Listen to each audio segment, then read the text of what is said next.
Last UFC on Fox ever. Let's talk about those fights.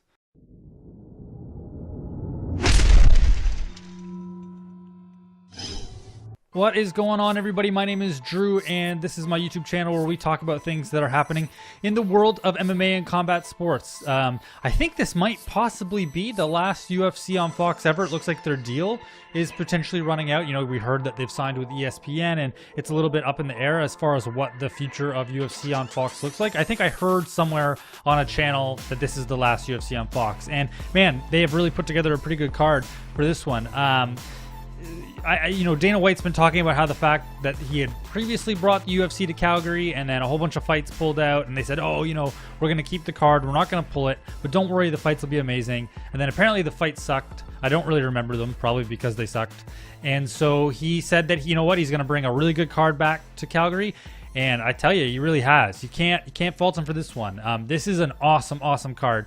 You can check out my previous video, which is a breakdown on Jose Aldo versus Jeremy Stephens. That video is already up. But what I'm going to do is I'm going to start at the bottom of this card. I'm going to work my way up to the top, just giving you my thoughts and opinions and predictions on who I think is going to win the fight. And as I put up individual videos to break down, for this card, I'm not sure how many I'm going to do. You'll see them pop up over here. Like a little YouTube card thing will come, and you could click on those and then go to a much more thorough breakdown on that individual fight.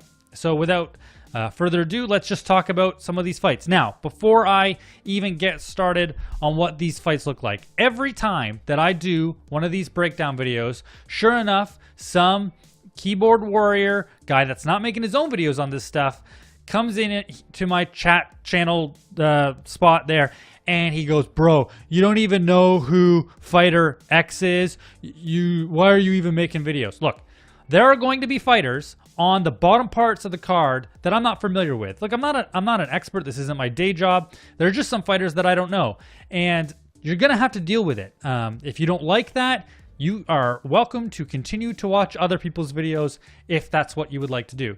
Now, I do want to point out, and I'm going to say this in a couple videos because it was really surprising to me. This past week was International Fight Week. Israel Adesanya was fighting Brad Tavares. And Chael Sonnen, a guy who works for ESPN, a guy who makes a living making YouTube videos, makes a living talking about fights, he didn't even know who Israel Adesanya is, and he was main eventing a card before the pay-per-view. So before everybody gets all judgmental on me about not knowing a fight, and I know I'm kind of going off on a bit of a tangent that I don't even really need to defend, but I just feel like I need to say it out loud.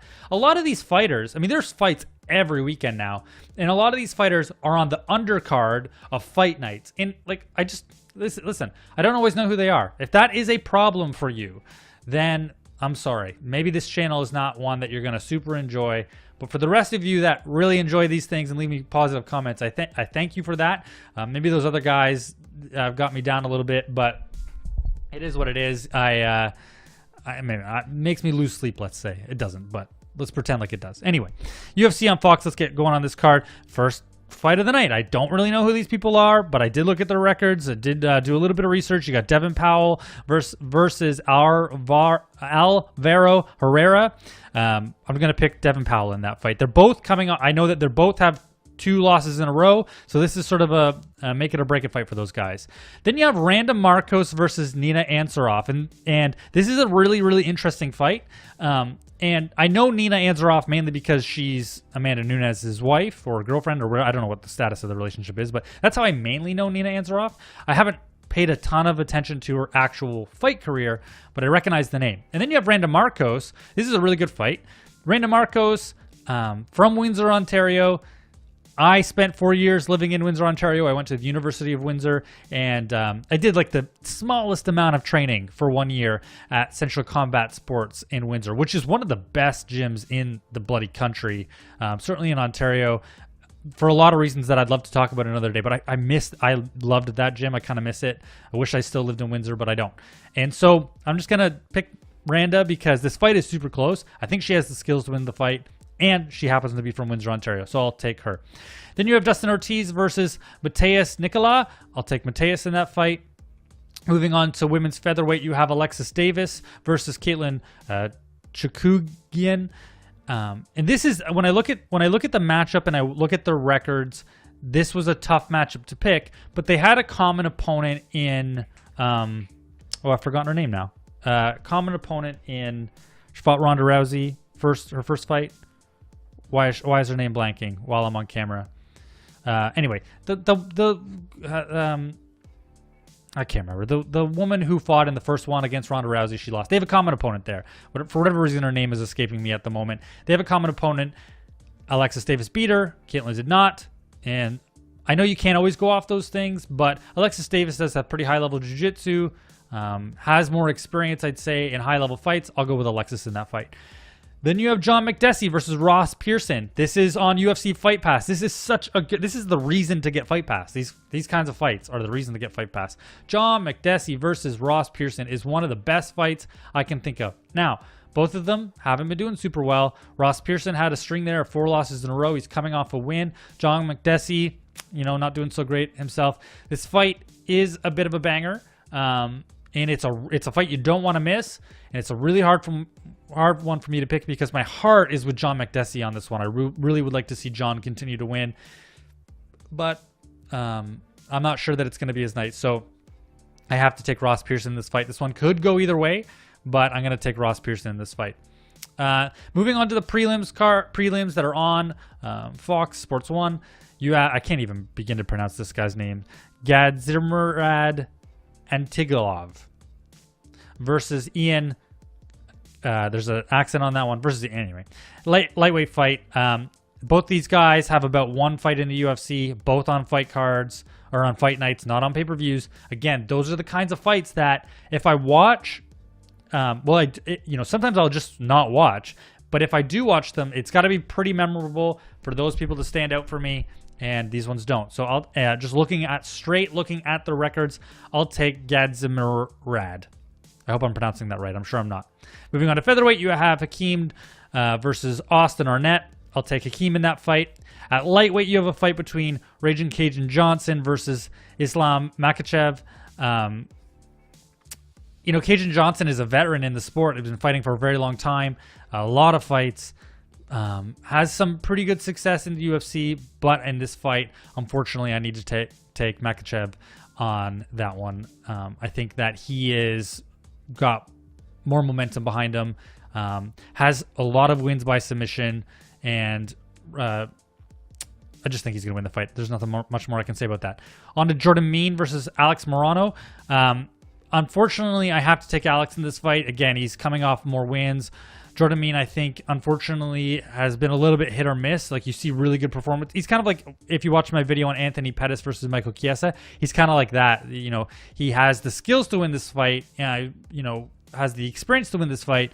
But unfortunately, you don't ever really know what you're going to get out of Jordan Mein. And so I'm going to have to go with Alex on that one. Then on to the main card. This is why we're all here, probably to hear about these fights. You have Alexander Hernandez versus Oliver Aubin-Mercier. Now, tough fight. Maybe a tough fight to pick. Maybe my bias is showing a little bit because I really like Oliver Aubin-Mercier, and so I'm gonna pick him in that fight. I think that this is the fight that could potentially propel him into the top. Well, not the top 10 conversation, but he had a string of wins there. It looked like he had a string of 4 wins, and then he had a loss, and then now he's back on a string of 4 wins again, if I remember correctly. And so the thing is with him is, if he gets that 5th win, we really need to begin to talk to him about being part of the top 10 in the division. Because right now he's sort of been hovering, still almost as that not up and comer, but sort of journeyman fighter. I think that's probably the best way to describe it. Some guy that a guy that's been doing his fights and plugging away at them, but has never really been a serious contender in the division. And I think that if he wins this fight, you could talk about him being a pretty serious contender. Put him up against the likes of people like Michael Johnson or Dustin Poirier, and we could see what we could get from something like that. Because right now he's not been part of that conversation, and a lot of people, particularly in Canada, know who he is. But I think that this is the fight that could really bring him up to that next level. And so I think that he'll win. I think he'll likely win by unanimous decision. Then in a really good fight at women's strawweight, you have Joanna Jędrzejczyk versus Tecia Torres. And listen, Tecia Torres is a great fighter. I think that she's great. I think that in most fights, I would be picking her to win, but not against Joanna. Joanna, is the elite of the elite. And there aren't any people not named Rose Namajunas that will beat her in the division. I don't see. Maybe Jessica Andrade. I'd like to see that fight again. I've said this before. I'll say it again and get it on record. I think that Jessica is champion by the end of 2018. And now that we're halfway through and that fight hasn't been announced, maybe early 2019. But the minute that Jessica Andrade gets a title shot against Rose, she beats her and she'll be champion. And I don't think there's anybody that beats Jessica that's not named Joanna Jędrzejczyk. That fight I'd really like to see over and over again. Jessica Andrade is the future of the division, in my opinion. And I don't know why I got on that tangent, because this fight has nothing to do with them, other than the fact that Joanna is elite fighter, and I'd love to see that fight. There's nobody that beats Joanna other than Rose, and I don't think Tecia has what it takes to beat Joanna, with the exception of the fact that Joanna's not taken her losses to Rose very well. She's a bit more of an arrogant personality. Let's just call a spade a spade. The problem with Joanna is that she sort of has been making excuses more for the losses. So in the first fight, making excuses for the nutritionist and the weight cut and putting it on other people. And then in the second fight, I don't think she doesn't believe she lost that fight, which she did. But she didn't believe that she lost on the judges' scorecards. And then I saw some very brief interviews again where she's just not really taking responsibility for it. And that mentality concerns me. But at the end of the day, she's also been just training kickboxing for so long that there's an automatic response that happens in fights. She's been training longer than Tecia because in their individual disciplines. Or at least, well, maybe that's not true. Probably, I can't confirm that. Joanna has been competing at a higher level in her discipline, and to me, she's shown more success in the octagon. Has what it takes to win this fight. I think that she wins it pretty clearly. I think, now let's think about what happens for Joanna in this fight. She needs to win by stoppage. Here's the thing that happened with Joanna. She came out of the gate looking so amazing in her first fight against Carla Esparza. She really did look like the second coming of Chuck Liddell. It was like Chuck Liddell versus Tito Ortiz. It just happened to be Joanna Jędrzejczyk versus Carla Esparza. And the combos that she was putting up against her on the fence, I mean, we expected such great things out of her. And then she had another fight. I can't remember. She might have won by stoppage. But then at some point, it was almost like what happened with Anderson Silva, happened with a couple of fighters where happened with Demetrius Johnson too, where people just hated him because they thought he was boring. The second half of his career has been great, but he's, some pretty lackluster decision wins out of Joanna. For me, if she wants to re-enter the conversation as the best in the division, she needs to beat Tecia Torres very convincingly and emphatically. I'd love to see a first-round stoppage out of Joanna. Now she's back in the discussion about another fight with Rose. I don't know, maybe not that, but a fight with Jessica for a shot. I don't know, but she needs to do something. Otherwise, she becomes the gatekeeper of the division, in my opinion, and she just sort of fades into kind of like.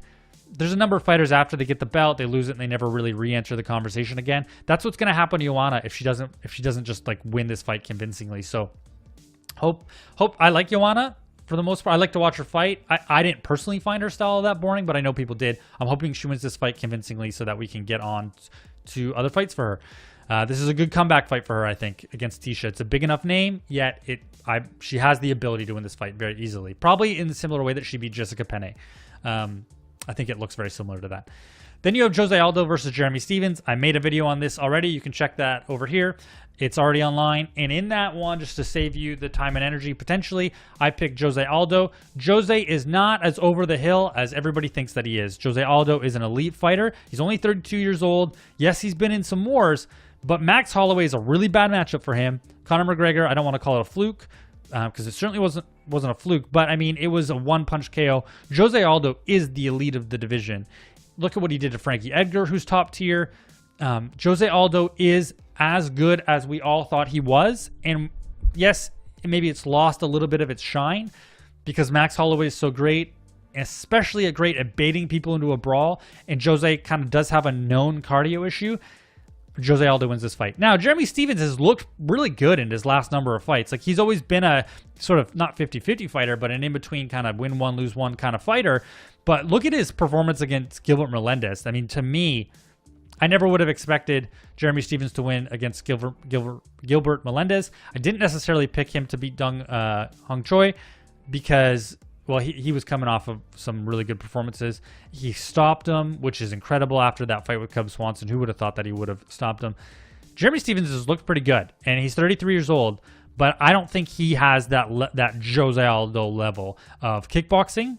Wrestling, I don't think, is much of a factor in this fight. So basically, to me, this fight does come down to straight like mixed martial arts kickboxing. It's a stand-up striking war, and I think that Jeremy has the power to stop Jose Aldo, but not the technical prowess to actually outbox him, outkickbox him. So I think that Jose Aldo will win this fight. Then on to the last fight, which is Eddie Alvarez versus Dustin Poirier.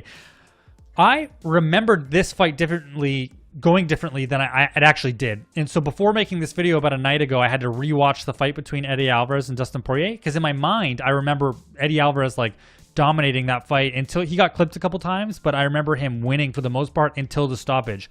Rewatching it, he didn't actually do much of anything, to be honest with you. He got clipped pretty bad. He was really hurt at the end of that second round, and then he won with those illegal knees, or won no contest with the illegal knees. He actually didn't look as good as I thought he did, and I actually didn't want to see this rematch because I was like, well, Eddie is just going to win, obviously.